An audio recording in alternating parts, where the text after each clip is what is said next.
Vamos con las noticias de las 7 con la ayuda de don Guillermo Díaz.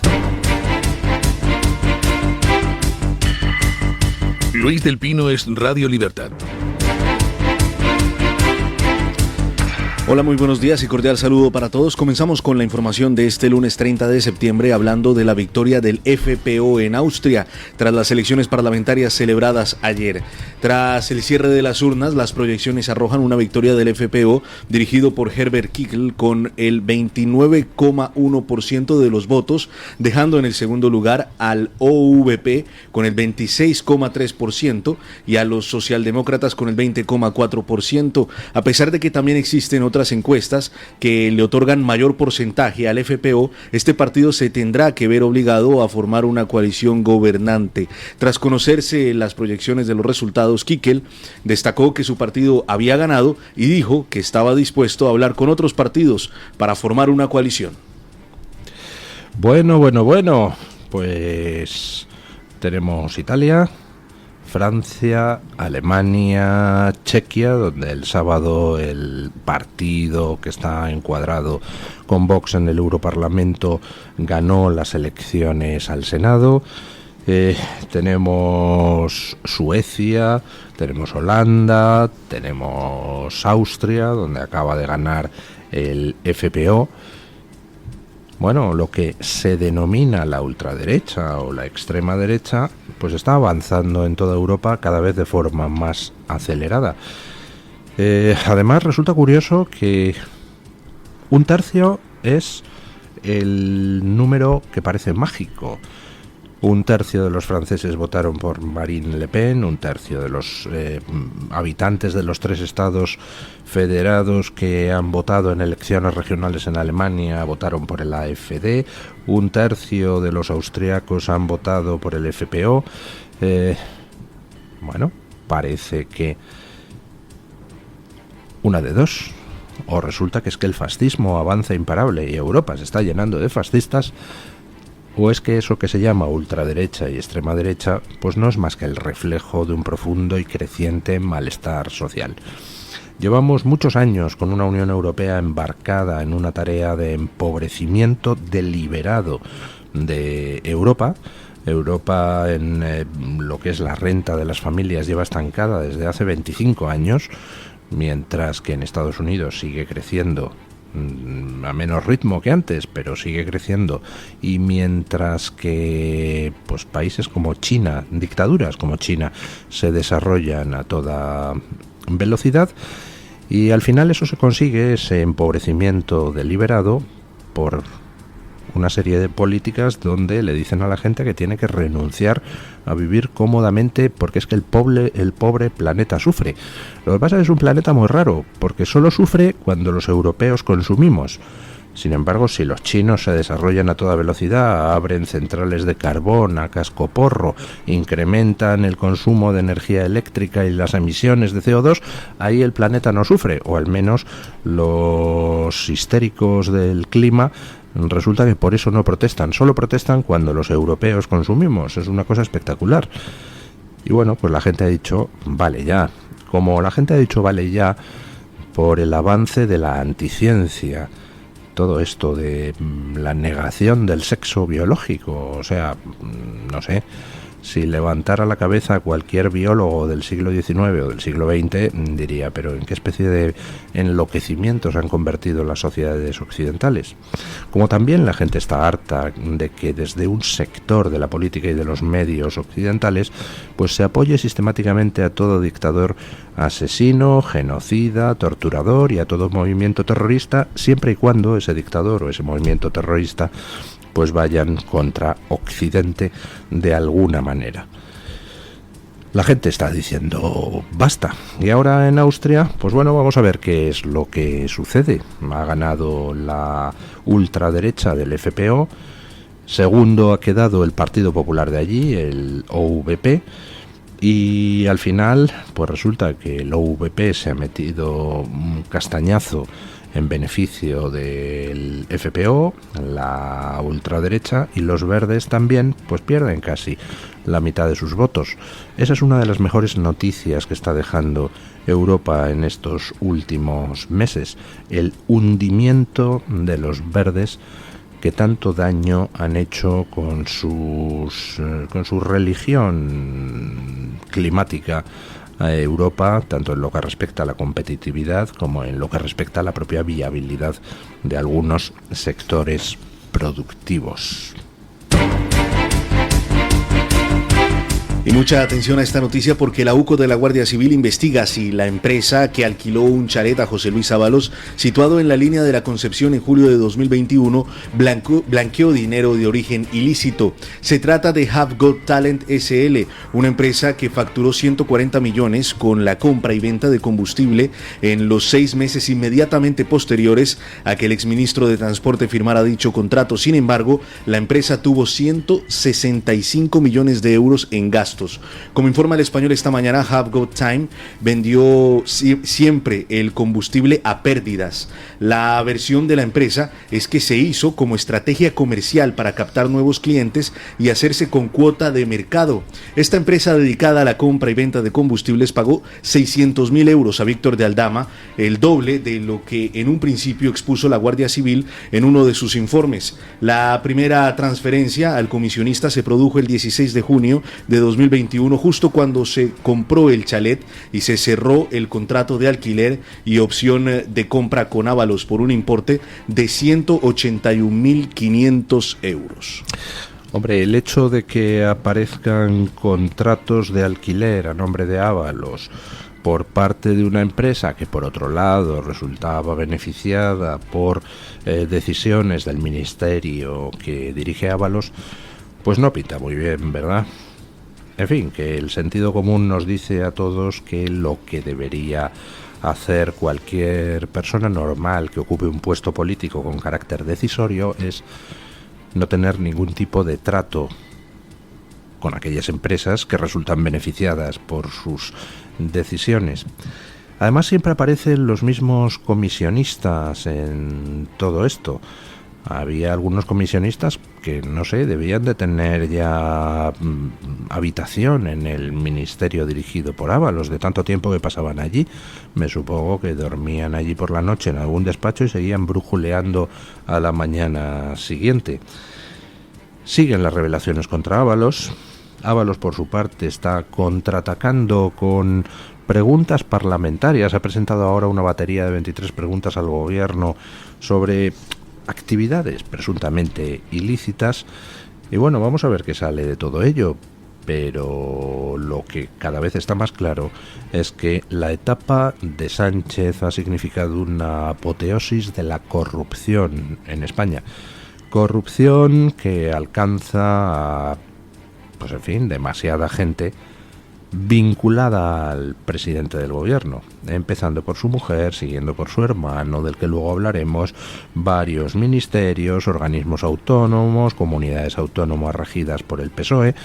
Al final, si uno coge todos los organismos y personas que aparecen en esos casos de presunta corrupción, el único que está por encima es un señor que se llama Pedro Sánchez, que la lógica nos dice que forzosamente tiene que ser la X de la trama, si es que existe tal trama.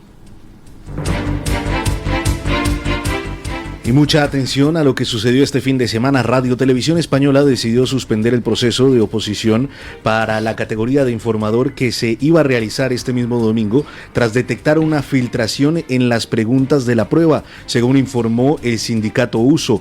Ayer a las 9:30 de la mañana el Departamento de Recursos Humanos de Radio Televisión Española se reunió con los 4 sindicatos implicados en la prueba y les comunicó que la noche anterior se había detectado dicha filtración.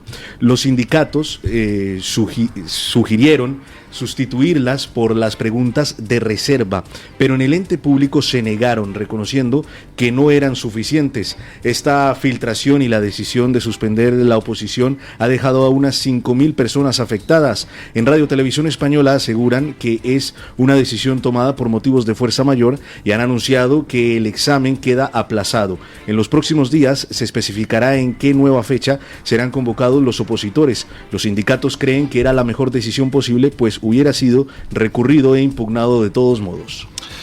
Hombre, sí, es la única decisión posible. Si se filtran las preguntas del examen de una oposición, lógicamente esa oposición tiene que cancelarse y no se puede celebrar. Ahora bien, la gestión de esa cancelación pues nos ha dejado escenas que parecen sacadas de una película de esperpento, con la gente reclamando a gritos, oiga, en fin, que nos hemos pasado 2 años estudiando una oposición, ahora se cancela, ¿qué va a pasar? Bueno, eso digamos que es una simple petición de información. Si se cancela la oposición, habrá que convocarla en otro momento con otra batería de preguntas y ya está. Pero la gente planteaba otras cuestiones que son, pues en fin, obligadas. Oiga, que es que estamos aquí para participar en una oposición, que necesitamos un certificado que nos diga que hemos estado aquí, que, oiga, algunos hemos tenido que pedir día libre en el trabajo, algunos hemos tenido que renunciar a ciertas cosas y el certificado nos permite poder demostrar que hemos asistido a esta oposición. Y claro, pues eso no estaba ni previsto. Un follón.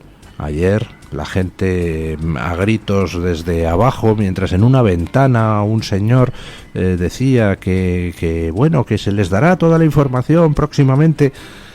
Totalmente tercermundista. Ahora la cuestión fundamental es cómo se ha filtrado. ¿Cómo se han filtrado las preguntas de la oposición? ¿Quién es el responsable de esa filtración? Digo yo que habrá alguien que pague por esa filtración que ha causado trastorno a 5.000 opositores.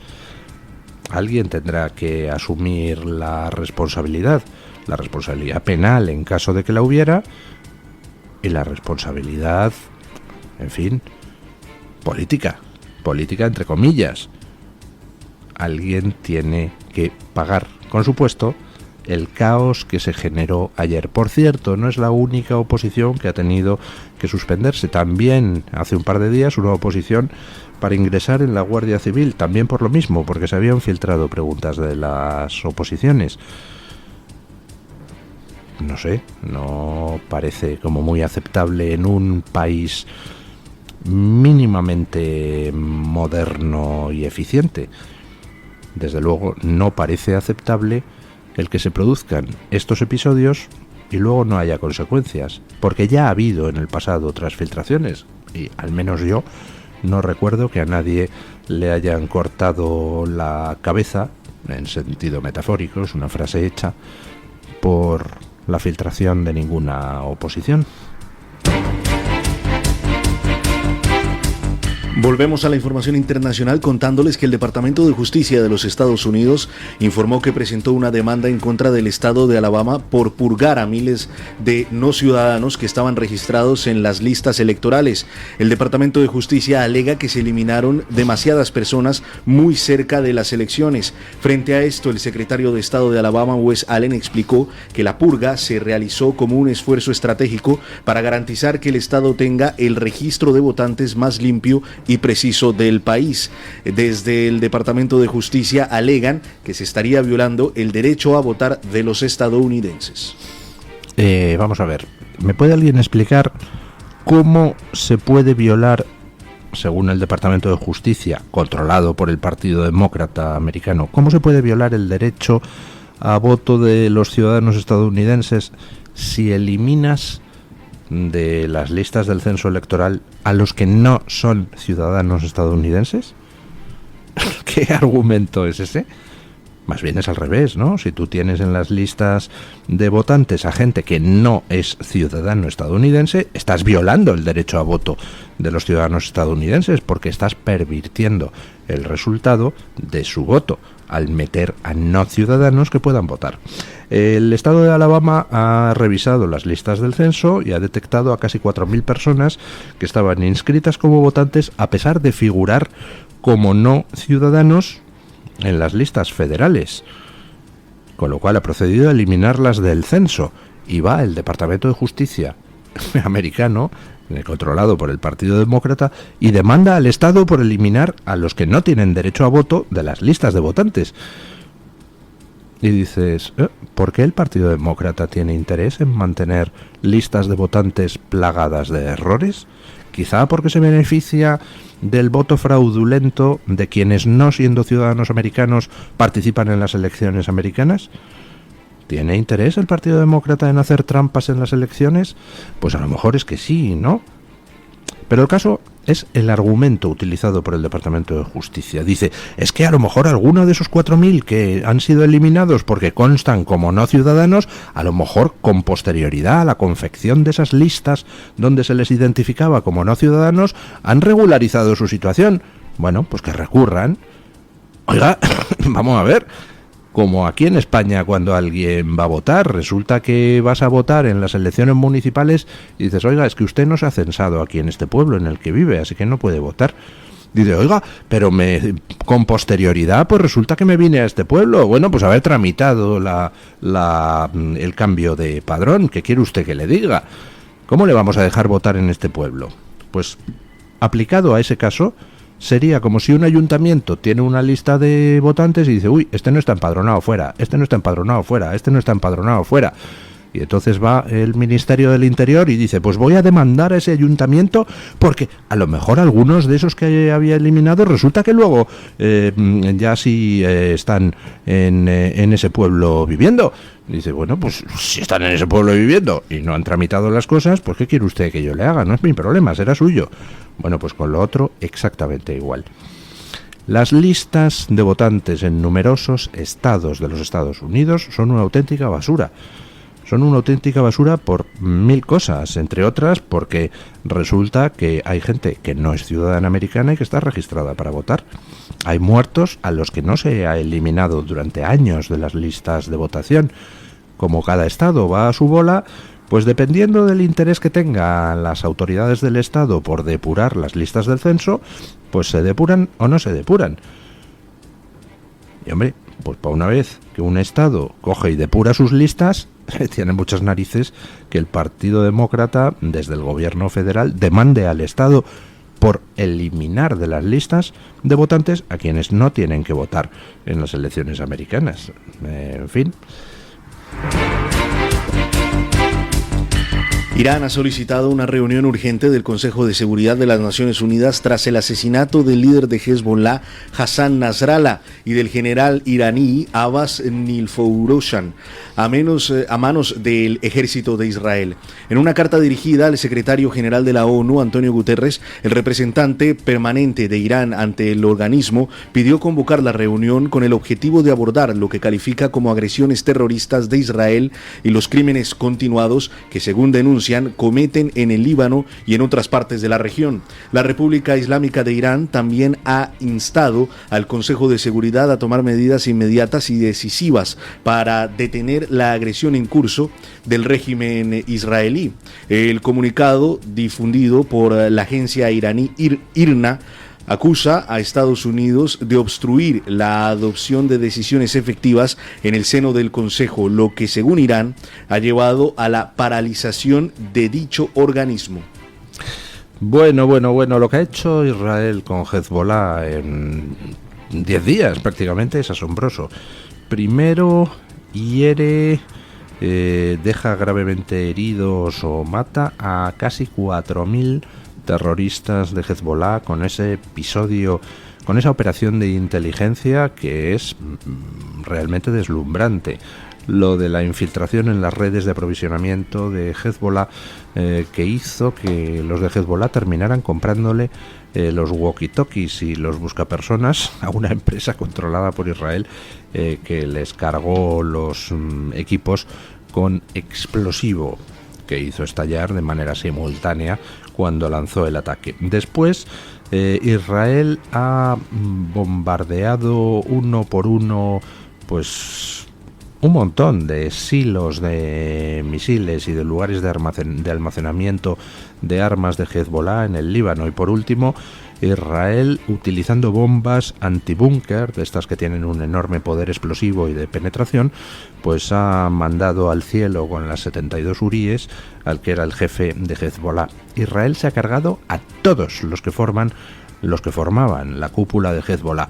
Y Hezbollah, o sea, Irán, nombró a un sustituto del líder de Hezbollah que ha sido abatido en esta última operación de Israel, y en menos de 24 horas los de Israel le habían abatido también. Está toda la izquierda progre occidental llorando por las esquinas. ¡Ay, por Dios! Israel, que ha atacado el Líbano. Oiga, Israel se está defendiendo de una organización terrorista que es un títere de Irán y que ha sembrado el norte de Israel con más de 8.000 misiles en un año. Una organización terrorista que ha obligado a sacar del norte de Israel a decenas y decenas y decenas de miles de israelíes que han tenido que abandonar sus casas ante la amenaza constante de una lluvia de misiles. Y a Israel se le han hinchado las pelotas y ha dicho, pues hasta aquí hemos llegado. Y después de haber controlado la franja de Gaza, que ya la tiene bajo control y continúa con las tareas de limpieza de túneles, instalaciones terroristas, etcétera, pues se ha decidido acabar con el frente norte, y ha acabado con el frente norte con una velocidad pasmosa. Vamos, excelentes días y excelentes noticias para todos los que amamos la libertad, detestamos el terrorismo y estamos ya cansados de esa izquierda progre occidental que sistemáticamente se pone del lado de los terroristas, de los asesinos y en contra de un país que tiene derecho a defenderse. He puesto el ejemplo muchísimas veces, es el ejemplo de Portugal. Si Portugal se dedicara, imaginen que Portugal se hubiera dedicado a albergar una banda terrorista, por ejemplo ETA, y que se hubiera dedicado a lanzar desde el Algarve miles de misiles contra territorio español. Imaginen que se hubiera dado esa situación. ¿Qué habría tenido que hacer España? ¿Negociar con esa banda? ¿Negociar con Portugal? ¿Aguantar que mueran civiles españoles a manos de esa banda terrorista? Hombre, no, lo que tiene que hacer el gobierno español, porque su obligación es defender a la población española. Por lo tanto, lo que el gobierno español tendría que haber hecho es responder militarmente contra las bases de lanzamiento de esos misiles, contra las redes terroristas que los dan soporte, etcétera, etcétera, etcétera. Y por supuesto Portugal no tendría derecho a decir, oiga, que están atacando mi territorio. No, hombre, perdona, tío. Quien está atacando mi territorio es una banda terrorista desde el tuyo. Si tú no quieres que yo ataque tu territorio, no ataques el mío y no consientas que lo ataquen desde tu territorio. Eso exactamente es lo que está haciendo Israel. Está bombardeando los puntos de Líbano donde Hezbollah tenía almacenes de armas, lanzaderas de misiles o centros de mando de Hezbollah. Y se ha pulido a todos los de Hezbollah y se está puliendo todas las lanzaderas de misiles, incluyendo, que es una cosa curiosa, misiles antibarco que tenía Hezbollah en el sur del Líbano, misiles antibarco con los que poder atacar a aquellos buques de guerra que estuvieran en las costas de Oriente Medio. Hamas, pues ya prácticamente neutralizado, Hezbollah neutralizado, y ahora Israel ha comenzado con los ataques a los hutíes de Yemen, otros que se han dedicado a lanzar misiles contra Israel, en este caso contra el sur. Si esas tres organizaciones quedan neutralizadas suficientemente, Irán se queda sin proxies, se queda sin marionetas con las que atacar a Israel, así que a partir de ahora Irán va a tener que atacar a Israel con sus propias fuerzas y, por supuesto, atenerse a las consecuencias. Vamos con doña Laura Fernández Cañas para que nos cuente qué trae hoy OK Diario en portada. Buenos días, doña Laura. Muy buenos días y feliz inicio de semana a los oyentes de Radio Libertad. Hoy les invitamos a visitar nuestra portada. En ella les estamos contando que Barrabés le llegó a contar a sus empleados que Pedro Sánchez le ofreció ser ministro de Innovación. También que el presidente ha decidido frenar el plan de anticorrupción que le exige la Unión Europea ante el cerco judicial a Begoña Gómez y a su propio hermano. Y por último, el Congreso paga 11.260 euros de IBI al año por el palacete de 1.092 metros cuadrados en el que vive Francina Armengol. Hasta aquí nuestro resumen de este lunes. Les esperamos con muchísimo más a lo largo de la jornada en OK Diario. Muchísimas gracias, doña Laura.